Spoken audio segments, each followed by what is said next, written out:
It's June 3rd. The Detroit Pistons hired Trajan Langdon as the president of basketball operations. They have officially moved on completely from Troy Weaver, but we have not heard anything regarding Monty Williams. What's going on here? We'll talk about that in today's episode of the Locked On Pistons podcast.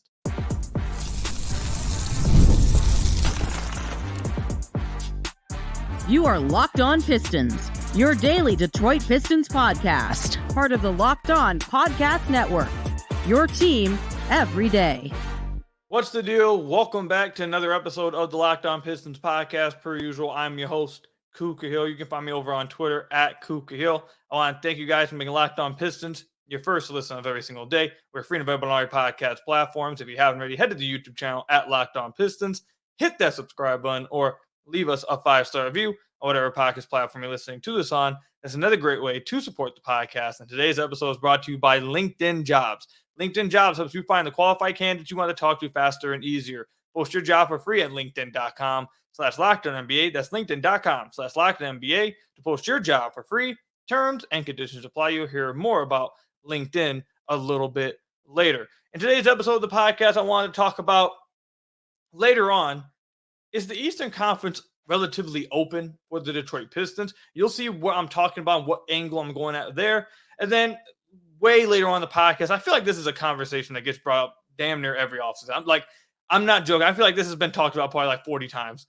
But the 2004 Pistons versus insert team from now, whether it's the Celtics, whether it's the Warriors, which is who we're going to talk about here, but if it's the Warriors, the Cavs, whatever dominant team going around, it's always 2004 team versus insert current team. So talk about that a little later as well and what started all of that.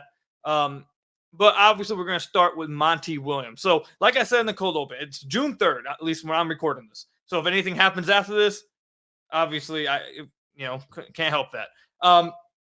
June 3rd, the Detroit Pistons have hired Trajan Langdon as their president of basketball operations. They have officially parted ways with Troy Weaver. He is no longer a part of the organization in any capacity. And it seems like we're starting to see the official start to the Trajan era. The end of the restore era it's completely over, and we're seeing the start of the Trajan era. However, we still have not heard anything about Monty Williams, and it feels like you can't really get started on this new era without figuring out what's going on with your head coach. And I'm not talking about figuring out who's replacing him, or I'm talking about what's his future at all. Like, have you determined he's coming back? Is he your head coach next year? Is he being fired? Is he coming back just next year as a trial coach, as a trial season? Or do you believe in him long term? Like, it doesn't seem like they have quite literally any idea right now, or let me not say quite literally any idea. They don't have an answer right now for any of that right now. And I think that's a little, I don't want to say concerning. I would just say that you probably would like to get that answer hurried up. Like, you probably want to get that answer sooner than later. And just to give some backdrop on all of this. So I want to start all the way with Monty Williams' contract. So he's currently on a 6-year guaranteed contract with the Pistons. He's going to be earning around $13.08 million a year. It can technically be an 8-year contract if they pick up his options in 2029 and 2030. It's a team option. Obviously, it doesn't look like that definitely isn't going to be happening, but technically it could be an 8-year contract. So that's the money and the contract you are looking at if you are the Detroit Pistons. The other angle of this, so that angle is that's how much money you'd be eating if you did move on from Monty Williams. The other aspect of this is that the longer you wait, the more these coaching jobs, or these not coaching jobs, these coaching candidates are going to leave. They're not going to be available anymore. It sounds like JJ Redick is going to be heading over to the LA Lakers. Sounds like he's going to be their coach. You got Kenny Atkinson and James Borrega, who are two of the hotter names on the market. Currently, co-favorites over a report I had just seen today, co-favorites for the Cleveland Cavaliers job. You also had some other teams make why am I drawing a blank on where Charles Lee just signed as a coach. What? Yeah, the Hornets, my goodness. I I don't know why I had a brain fart right there. But yeah, Charles Lee just signed with the Charlotte Hornets. So the longer you wait, the more these coaching candidates are going to no longer be available. So the Pistons need to figure out what they're trying to do. What is their decision with Monty Williams? And like I've reported, let me not say reported. Like I've said, because I'm not a reporter. I'm not on here to do reporting. But I do know some things I've heard throughout the year that, and this was backed up last week or I think 2 weeks ago, that the money is not an issue. If they don't feel like Monty Williams is the right coach of the future, Tom will swallow that money. That is not going to stop him from firing Monty Williams. Like, the money does not play a part in this right now. It simply, is he the right guy for the job? So take the contract stuff, move it to the side. The other thing is, I'm simply going to say this. This is all I'm going to say. How many fans does Monty Williams have right now? I think that's a legit question. How many fans of Monty Williams are there in the Pistons community, within the organization, within the roster? How many are there? I think that's a big question that should, I would say, signal what way you should be going with this. Think you need to talk with some of the organization members. Think you need to talk with some of the roster. And I'm just going to say I question just how many fans there are right now of Monty within the organization. But either way, yes, so obviously I'm leaning more towards, or not leaning more towards, I'm all the way over in you need to replace Monty Williams. This past season, they won 14 games. I think bringing back a guy from a 14-win season is crazy. It's insanity. I think other people outside of Detroit are looking at that and saying, you want to bring back anything from that era of a 14-win season? The worst season in franchise history? That's crazy. So I don't think that makes any sense, along with the fact if you add in that they have a new president of basketball operations, why would you not want to immediately start off the bat with your own guys in the front office and your own guys in the coaching staff and your own roster? Why is that not something you would want to start off instantly with? I mean, I think we kind of saw this already. Troy never really got his own guy. And for a lot of part of the season, the argument felt like it was like a mini civil war between Troy and Monty. It was like, okay, well, Troy didn't get to pick his guy. So does this year count for Troy? Should you move on from Monty and now finally allow Troy to get his guy? Is that something that Pistons fans, something the Pistons roster, something that Kay Cunningham, is that something that anyone would want to see? I'm not saying that would happen, but that we did just witness that discussion happen. If they were to say, bring back Monty Williams, and next year the season's going bad, how do we know that's not a conversation that would come back up again? Oh, well, this wasn't Trajan's guy, so technically this year doesn't count. Is that something that we want to hear again? Is that something anybody would want to hear again?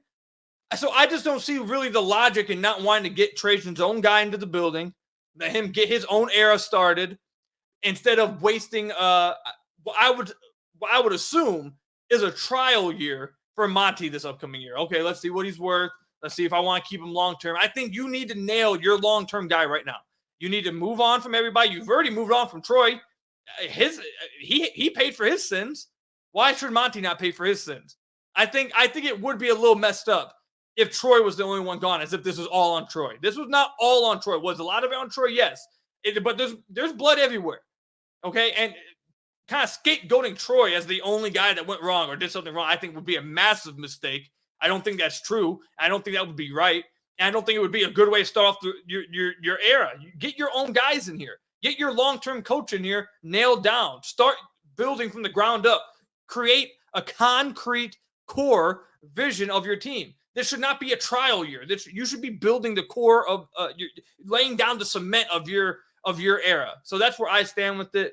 I don't know when I'd have to assume you're going to hear about it soon. Like, again, it's June 3rd. Like, we're a month away from free agency. We're a month away from the draft. Like, it's coming up. It's coming up pretty soon. Like I said, coaching candidates are leaving. You're already hearing trade rumors start. Like, you'd like to get the coach in there. So I'd assume it's coming soon, but who knows? Who knows? Just get a decision at all. Like, they need to come to a decision, whether it is bringing Monty back or not. Like, you need to know who your head coach is. You need to know who your head coach is. So, don't know what's going on. I think it would be pretty crazy to bring back Monty Williams. But, who knows? Who knows what will happen? Let me know in the comment section down below if you guys think Monty should or should not return. Do you guys think he will or will not return? Let Let me know all that in the comment section down below or over on Twitter at Kuka Hill. When we come back, is the East open? I'll tell you guys what I mean when we come back. When you're hiring for your small business, you want to find quality professionals that are right for the role. That's why you have to check out LinkedIn Jobs. LinkedIn Jobs has the tools to help you find the right professionals for your team faster and for free. LinkedIn isn't just another job board. LinkedIn has a vast network of more than 1 billion professionals, which makes it the best place to hire. It gives you access to professionals you can't find anywhere else. LinkedIn does all that while making the process easy and intuitive. Hiring is easy when you have that many quality candidates. So easy, in fact, that 86% of small businesses get a qualified candidate within 24 hours. LinkedIn knows that small businesses are wearing so many hats and might not have the time or resources to hire. LinkedIn is constantly finding ways to make the process easier. They even just launched a feature that helps you write job descriptions, making the process even easier and quicker. 2.5 million small businesses are using LinkedIn for hiring. So post your job for free at linkedin.com/LockedOnNBA. Again, that's linkedin.com/LockedOnNBA to post your job for free. Terms and conditions apply at linkedin.com/LockedOnNBA. So I want to thank you guys again for making Locked On Pistons your first listen of every single day. We're free and available on all your podcast platforms. If you haven't already, head to the YouTube channel at Locked On Pistons. Hit that subscribe button or leave us a 5-star review on whatever podcast platform you're listening to this on. It's another great way to support the podcast. So the NBA Finals are starting here. Actually, is it starting tonight? Let me look it up. I just realized that it might be starting. No, it's not tonight. It's a few days from now. That's what I thought. June 6th, right? Yeah, June 6th. So the NBA Finals are starting in a few days here. You got the Boston Celtics representing the East. You got the Dallas Mavericks representing the West. Let me know in the comment section who you guys got winning and why. But the Boston Celtics are representing the East.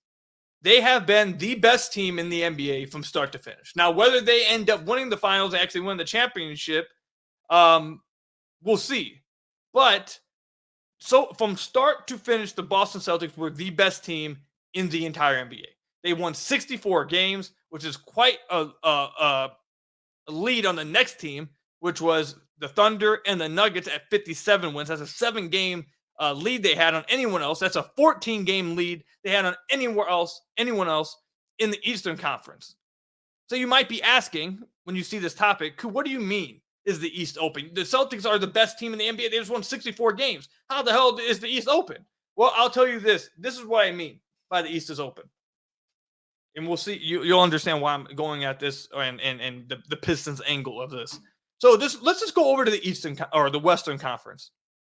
The Western Conference has the Dallas Mavericks in the finals this year. I think you realistically could have said 6 to 7 teams in that Western Conference could have made the NBA Finals. I don't think it would have been crazy. You got the OKC Thunder at 57 wins this year. You got the Nuggets, who I thought was the favorites, and I think was shocking that they didn't make it. But the Nuggets with Jokic, 57. Then you got the Timberwolves coming up with Ant, just was in the conference finals, at 56 wins. You got the Clippers, who just won 51 games, and if they're ever at any point, if they ever get the chance to be lucky and injury free, could go to the finals. You got the Mavericks at the 5th seed, who are in the finals. You got the Suns, who have KD, Devin Booker, Bradley Beal. You got the Lakers, who have LeBron and AD. You got the Pelicans that, when they're healthy, I think are really scary with Zion, BI, and we'll see who they get for BI. But Zion and a really nice squad of Trey Murphy, all those guys. You got the Kings, who are just at the top of the conference last year. You got the Warriors and Steph Curry, who are going to retool. You got the Houston Rockets, who are going to be taking the next step. I assume is going to be in the top 10 next year. You got the Grizzlies coming back with a healthy John Morant and Jaren Jackson and Marcus Smart and that whole team. Then you got Victor Wembanyama coming up. At some point, he's going to take over the conference. So I literally just named probably like 12 to 13 teams just now in the Western Conference that are going to be fighting for that. That are going to be legit. And out of those 12 teams, I'd say like 6 or 7 of them are legit right now title contenders. They probably feel like they're legit title contenders. When you go over to the East, you got the Celtics. Who else? Giannis has been hurt the last few years. If Giannis is healthy, obviously you got the Bucks. Who else? The Sixers, if they're healthy, but I'm not. Sixers are basically the Clippers of the East for me. Embiid's never healthy in the East. So if you're just going to, assuming he's healthy, it's like assuming I'm going to grow wings and start flying. So I'm not going to count that. The Pacers, they made the Eastern Conference Finals. Are they like, no shade at all to Indiana, but are they some juggernaut? The Hawks just made the conference finals a few years ago. Are they a juggernaut? They didn't even make the playoffs. You got the Magic, who just played a really good first round series against the Cavs. You got the Cavs. They're not some juggernaut either. You got the Knicks, who are a great story, but are they some juggernaut? No. The Bulls, no. The Heat, they were just 8th seed this year. And that was with Jimmy healthy for the regular season. I know they were dinged up a little bit throughout the regular season, but in the playoffs, they obviously got hurt. But that's kind of how they've been doing. They at the bottom of the conference, whatever. But anyways, if you see where I'm going with this, the West is not open at all. It's stacked from like top to bottom. There's no, like, it's going to be hard to see where teams can jump in at. Whereas in the East is open for a team like the Detroit Pistons to not make the finals, but to make a big jump. If there is a conference where you can say, oh, where'd that team come from? That team made a big jump. I didn't see that coming. And it actually happened. It's the East. It will happen in the East. We've seen it happen multiple years in a row. We saw it happen with the Hawks. We just witnessed it happen this year with the Pacers. We witnessed it happen with the Magic. The Bulls, before Lonzo got hurt, the Bulls were taking off. The Raptors were just good a few years ago. Like you the Knicks. I mean, the Knicks this year too. They won 50 games. Anyone see them doing that? I don't feel like a lot of people had that penciled in for them to be the second seed. Every year, I feel like the Eastern Conference is open for a team at the bottom, for a team trying to get better, to make a crazy leap and find themselves in the second round of the playoffs. Now, again, they won't. Boston's at the head of the snake. I don't think I'm not talking at all about making the finals. That is so far away into the far, far future. It's not even being discussed. But if the Pistons were in the West, I think we would be talking about, man, how are they going to get to 13? Like, how are they going to even get to the 12th seed? Like, that's going to be hard. Like, how? What's the next step? Whereas in the East, if the Pistons got aggressive and things went their way and they actually tried to build a great team, a good team, if they got aggressive, there's a future where I can see them jumping up to 7 just because of how the East is. The Orlando Magic made a huge jump to 5. None of these teams in the East are some juggernaut to where you can't see if your star player in Cade makes a development and you actually get aggressive building a team. What's stopping? What's stopping them in the East? It's the same thing I'm sure Magic fans were saying to themselves last year. It's the same thing I'm sure Hawks fans were saying to themselves a few years ago. Same thing I think Pacers fans were probably saying to themselves years ago. Same thing I'm sure Knicks fans were saying to themselves. The East is open for a team like the Pistons. Heck, I'm sure the same topic that I'm saying right now, I'm sure Wizards fans are saying to themselves. I know the Hornets fans, you're seeing them talk about it. There was a report that just came out that they're looking at how LaMelo looked right before he got hurt, and they think they can make a big jump next year. Why is that? Because the East is open for a team like the Pistons, the Wizards, the Hornets, any of these teams. If they were to get aggressive and they get the right development out of their young star, they get aggressive and actually build a team around that young star, they can. It wouldn't be shocking in a year from now. We're watching them jump 5 spots in the standings. The East is open. The Pistons need to take advantage. That's where it was a long way of getting to that. The Pistons need to take advantage of that. This is not the West. The East is open outside of Boston and Milwaukee, if you want to count when Giannis is healthy, obviously. Those top 2, I think it's locked. And if you want to count Embiid, because if he can play throughout the year, yeah, they'll be the 3 seed. But still, that's not interrupting anything. From 4 to 10 is wide open. Wide open. And like I said, Embiid's always hurt, so I'm not even going to count them at 3. Because you don't know what could ever happen. The East is wide open for anyone not at the very top. Which means, and this correlates, before I get to what it means, and this correlates, Cade is getting better. Cade made a big jump this past year. He looks like he's ready to start having a team built around him to try to take another step. All that is happening at the same time as the East is wide open. If the Pistons did not get aggressive this offseason to try and make a jump in the East, I don't like. I feel like everyone would be disappointed that's involved. Like everyone that's involved, I feel like would just be disappointed about that. Because yeah, you could just run it, somewhat run it back with the young guys and take it slow again and be 14th, 13th in the East again. You could do that. Or you could actually go out and try to build a functional roster and somehow find yourself 9th place because your young star is a young star and he actually has quality pieces around him. And you actually made a good team. You actually built the team around them. And then who knows what will happen because the East is wide open. There are no juggernauts in here. It's open. It's right there for the taking for a team at the bottom. Like I said, the Pistons, Wizards, Hornets, to make a jump into the top 8, to make a jump into the top 6. Like, it's right there. I won't be shocked if any of those teams did it. And I think a lot of Pistons fans would be disappointed if it wasn't them. And there's no reason it shouldn't be. They have 65. I just saw the new projections for salary cap space. The Pistons have 65 estimated. It's a guess right now, but $65 million in cap space this offseason. They have movable contracts. They have tradable contracts. They have a tradable 5th overall pick. They have a young star to build around. There is no excuse for why the Pistons can't be the team that takes an aggressive step towards trying to get to the top 8. There's no reason why they can't. None at all. It's right there for you. You are fully capable of doing it. Where they actually want to do it, we'll see. But it's right there for the taking, in my opinion. So let me know what you guys think about that. Comment section down below or over on Twitter at Kook Hill. When we come back, I feel like I've had this conversation probably like 5 times in the podcast, but it's come up again. 2004 Pistons versus the Golden State Warriors with KD and Steph. What would happen? Would the Pistons win? We'll talk about that when we come back. Passion, drive, and patience. The formula for winning championships is also what keeps your ride or die alive.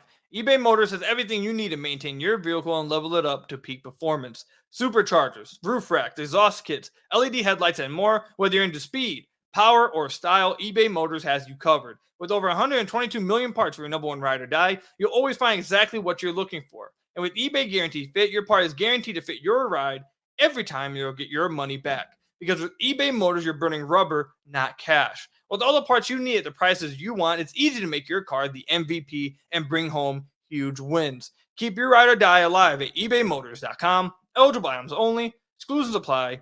eBay Guaranteed Fit only available to U.S. customers at ebaymotors.com. So I want to thank you guys again for making Locked On Pistons your first listen of every single day. We are free and available on all your podcast platforms. If you haven't already, head to the YouTube channel at Locked On Pistons. Hit that subscribe button or leave us a 5-star review on whatever podcast platform you're listening to this on. That's another great way to support the podcast. So this isn't going to be. I'm not going to spend too much time on this segment, but it's a heavy talking point again, as it always is. I feel like every offseason it's a new team that gets added to. Hey, the 2004 Pistons, can they beat them? So the topic this offseason is, could the Pistons beat the stacked Warriors with KD?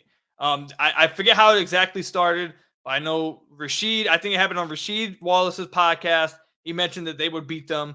Then Draymond took to Twitter. It was like, Sheed, we'd get you guys in the pick and roll. You guys wouldn't be able to move your feet. We'd get you guys out of there. Wouldn't even be close. You guys would get destroyed, blah, blah, blah. Then Rasheed clapped back and was like, you guys couldn't check us. You guys are too small, all this stuff. So let's just get out the way. Who would win that matchup between the 2004 Pistons and the Golden State Warriors? Guys, can we be serious? Can we be real here? Like, come on. Can we be real? The Golden State Warriors are probably the greatest team ever assembled. That 2018 Golden State Warriors with Kevin Durant and Steph Curry is probably the greatest team ever assembled. Can we be serious? Can we be real? Like, I know I'm gonna upset a lot of people, but hey, just because I was born here doesn't mean I have to be biased. The Golden State Warriors have 2 arguably top 10 players of all time on their roster. At the very least, 2 top 15 players on their team of all time. When they had that team, they literally wiped through the entire NBA. You had players saying that this isn't fair. After the fact, we have players talking about right now how they knew it just wasn't fair. They didn't even care, feel like trying. They swept through everybody. They just destroyed everybody. I don't care. You could play in 1980s rules, 90s rules, 2000 rules, 2010, 2020 rules. The Golden State Warriors just simply have more talent. Okay, I listen. I love that 2004 team. That defense was crazy. Would it be an absolute destruction? No, but the Golden State Warriors are winning. The Pistons team in 2004, they do not this comes off. I know people are when people don't pick the 2004 Pistons, everyone thinks it's disrespect. And sometimes it is against certain teams. But this is probably the greatest team we've ever witnessed in our lives play basketball. They are not beating that team. It's not happening. I don't think there's any team that's beating that 2018 Golden State Warriors team. Actually, I don't think. I know. I'm going to go out on a limb and say right now, no one is beating that 2018 Warriors team. At that peak, they are not being beaten by anybody. I don't care what you could put. I almost went blasphemous just now. Okay, let me calm down. I almost said the dream team. The dream team would beat them. But like NBA team, there is no team that's beating that 2018 Warriors team. It's not no shade to the Detroit Pistons of 2004. There are some dogs. Defensively, they're crazy. Like, I get it. And you want to play with the hand check rules? Okay, go ahead. I'm telling you, it wouldn't matter. That is the greatest team of all time we've ever witnessed. You want to say other teams that we've seen win the championship over the last few years? Yeah, the 2004 team definitely could do their thing against them. But I don't think there's any team in NBA history that's messing with that Warriors team. That was unfair. It was unfair. It was unbeatable unless an injury happened, and that's what we saw happen in 19. So that's all I've got. That's all my input is on it. And you guys know I've recorded this podcast, and I've done episodes on why I think the whole idea of, the Pistons didn't have a star, why I think that's stupid and disrespectful to them. I think very clearly Chauncey and Ben were Hall of Famers, and it looks like they're going to be, obviously. But, like, those two guys were stars. And if Chauncey was in this era, he'd be one of the best players in the NBA. No, like, I've said this numerous times. I'm very high on those guys. Those guys are great. But we're talking about the greatest team of all time here, okay? Like, that team was, like, damn near unstoppable. I don't think anyone's beating them. So, no disrespect to the 2004 team. And if any of the going to work team happens to see me saying this, please don't come at me. Like, come on, dude. Like, it's the greatest team of all time. It has Steph Curry and Kevin Durant on the same team. Like, please be real. But that's my stance on it. I'll leave it open because I know I'm going to get destroyed for that one because I know everyone's going to pick the 04 Pistons. And that's fine. That's fine. But, just because I was born here doesn't mean I have to have a bias and that kind of stuff. I'm going to take the greatest team of all time. And that's no shade to 2004. That's all I've got for you guys today, though. Hit that subscribe button to the YouTube channel. Leave us a 5-star review on whatever podcast platform you're listening to this on. Until next time, I'll see you guys later. Thank you guys for making Locked On Pistons your first listen of every single day, by the way. I almost forgot about that. But now, until next time, I'll see you guys later. Peace out.